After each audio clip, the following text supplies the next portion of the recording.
Praise the lord. ప్రభు అయిన యేసుక్రీస్తు వారు ఈరోజు మనకు అందిస్తున్నటువంటి వాగ్దానం సంఖ్యాకాండం 9వ అధ్యాయం 19వ వచనం.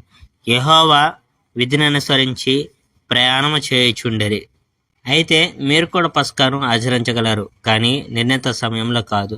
2వ నెల 14వ రోజు సంధ్యవేళ మీరు పస్కాను ఆచరించాలి.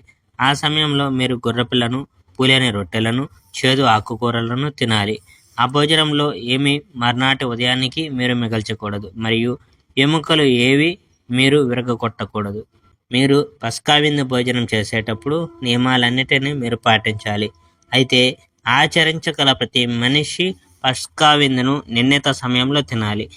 అతడు పవిత్రుడై ప్రమాణంలో లేకుండా ఉండి పస్కాను ఆచరించకపోతే అతనికి క్షమాపణ లేదు.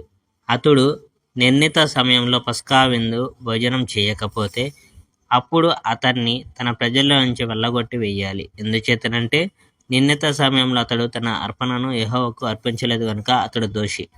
ఇశ్రాయేలీయులకు చెందని ఒకడు మీతో నివసిస్తుంటే అతడు మీతో కలిసి యెహోవా పస్కాలో పాలు పంచుకోవాలనుకోవచ్చు. ఇది అంగీకారమే, కానీ మీకు ఇవ్వబడిన నియమాలన్నిటినీ అతను పాటించాలి. మీకోసం ఉన్న నియమాలే మీరు ఇతరుల కోసం కూడా పెట్టాలి.